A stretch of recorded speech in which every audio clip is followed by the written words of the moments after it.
1965 کی جنگ میں پاکستانی مسلح افواج کی قربانیوں کی یاد میں ہر سال یوم دفاع منایا جاتا ہے۔ دشمن نے 6 ستمبر 1965 کو ہماری سرحدوں پر حملہ کیا۔ یہ بھارت کے مقبوضہ کشمیر میں پاکستانی فوج کی پیش قدمی کو روکنے کا رد عمل تھا۔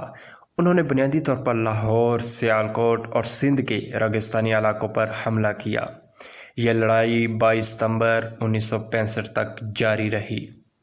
65 کی جنگ میں پاک فوج نے جذبہ ایمانی کے ایسے جوہر دکھائے کہ اپنی 1400 سال پرانی تاریخ کو دہرا دیا اور غزوہ بدر کی یاد تازہ کر دی۔ دشمن شاید مسلمانوں کی تاریخ بھول گئے تھے کہ مسلمانوں کی تاریخ گواہ ہے کہ انہیں ہمیشہ قلیل سامان اور قلیل فوج کے ساتھ بڑی بڑی طاقتوں سے ٹکرانے کی عادت ہے۔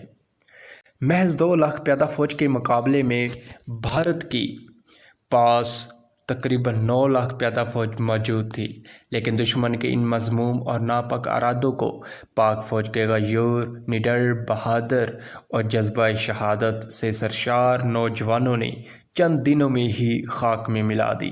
پوری قوم جس جذبے کے ساتھ افواج پاکستان کے ساتھ شانہ بشانہ کھڑی تھی، تاریخ میں یہ جذبہ حب الوطنی کو سنہری حروف میں لکھا جاتا رہے گا۔